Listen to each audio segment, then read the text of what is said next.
another film essay.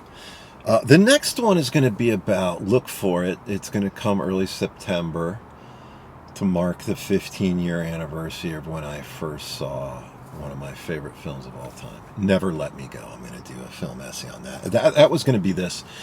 However, I've been following, stuff on different social media things, and there was this woman, there have quite a few people actually, but this woman sharing platitudes on threads about she was a writer's assistant and ran social for Netflix as a joke and whatever. She seems like she's trying to position herself as a consultant or this, that, the other, or whatever. Good for her. Ignoring the elephant in the room, which is this. It's an expression that you hear, I don't know who needs to hear this, but the film television business as we know it is over. It's over. Please wake the fuck up. It is astounding to me how few people interested in or who work in or who do have something or want to be in film and TV here in Los Angeles and simply don't understand this. It's shocking. I mean, even people as high up as Ron Howard on whatever goofy podcast, my sister was listening to. I just caught a clip of, it's never been harder to get things done. Seemingly, Ron Howard, and I'm deducing, I don't think he really understands what's going on. Like, this is over, guys. It's over. The film business is basic. It has been an established fact that the music business, that it is nearly impossible to make money in the music business. You have to make it on the road touring, right? In terms of streaming, in terms of the traditional record label stuff, right? There's only a handful of people who make money on streaming, okay? In music. Guess what? Right? I would say the demarcation line was the strike of 2023, May. That was the cutoff. Really started in 23. At the beginning of the year, I noticed right off the bat. Full disclosure, who am I? I was a working screenwriter for a while. This is for Justin Wilcox. Guild card here. A lot of people in SAG, 100,000. A lot of people in the DGA, 30,000+. A lot of people in ACE and all these other guilds, 20, 30,000, blah, blah, blah. Writers Guild, not so much. You have to sell a script to a studio or do what? 3-4 episodes of TV. Not easy. I got in 2006. A lot of lean years, some good years. My third best year was 2022, actually, and then done. Made a whole series of videos called Strike TV during the strike, explaining a lot of the monetary reality. My sister contributed a little bit. She's an analyst on Wall Street. Please, God, I don't know if I'm going to be able to do the link inside. The links to the most important thing, episode 2, how long will the strike last? My sister's basically outlining what the financial reality is. And so go look at those things. It's astounding to me. It's staggering to me how ignorant people are. I had multiple WGA members who were sitting there picketing, running around with their picket sign, couldn't bother to look at anything I was doing that was explaining exactly what was happening and why it was happening and why this is different. They couldn't care less. Maybe this will get someone's attention. Probably not. Simply put, it's so simple. I'm not going to get into all the the technical stuff with the cost of money and all that. My sister goes into all those things, but I'm going to explain it in the simplest way possible. What happened? Streaming happened. This is 2 + 2 = 4. It's not complicated. There's nothing difficult to understand. Use your brain, okay?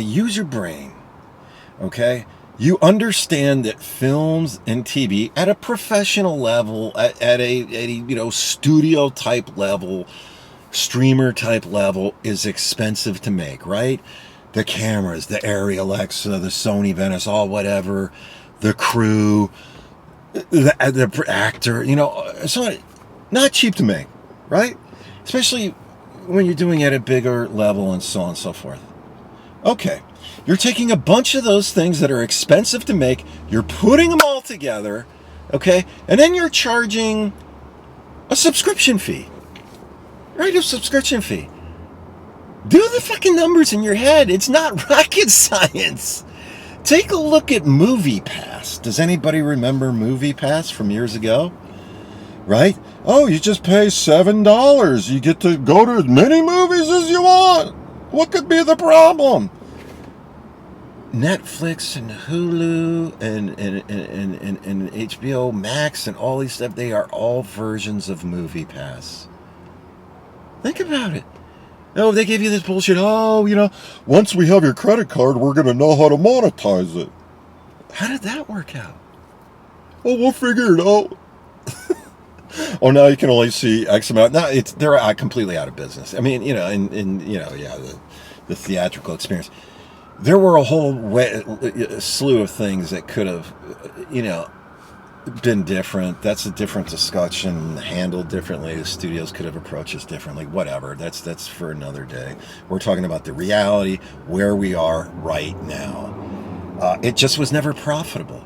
And then you look at, Netflix's, their stock value, 1,000 a share. Listen, guys, the stock market is garbage. It's bullshit. It has nothing to do with the economy. It is so detached from. We are heading into a depression. These tariffs are basically going to put so many small businesses, which are the largest hire of employers, out of business. You're seeing it with the cost of goods. You're seeing it in foot traffic all across. You're seeing it with tourism. You're just seeing it in so many ways. Look at what's going on in Las Vegas. Oh, the market's never been higher. That's ridiculous. Netflix was never profitable. You could tell if you were an indie, if you'd ever sold anything to a Netflix or companies like this, everybody knew full well that you're getting lucky if you could get 20% of the budget back. 3 or 4 year license period. Do you know when you start getting paid? First of all, you're only getting, maybe 20% of the budget, maybe. A 3 or 4 year license period, 25% of the budget. Do you know when you get paid? Right? You know when you get paid? You get paid at the end of the 3 or 4 year license period quarterly. This is the game they play to show profit, right? They're putting the cost out almost a decade plus, right? Bringing the subscription fee in and the advertising. They went to advertising, then spreading out the cost ad infinitum, into infinity, and then so they're profitable. They're not profitable. They've never been profitable, right? They've never taken in more from subscription fees and advertising than what the actual cost of it is. Now, that's changing. Where are the signature shows? Where's Ozark? Where's the equivalent of Ozark? Black Mirror or whatever? How expensive is that to make? Right? Where's House of Cards? Where's the big ass tentpole Don't Look Up with Leo? Where are those big expensive things? They're gone. They're gone. Right? They're gone. Come on. Wake the fuck up, man. This is different. This is not just cyclical. This is very different. And you need to wake up to that reality and stop thinking that, everything's just going to come back. It's not.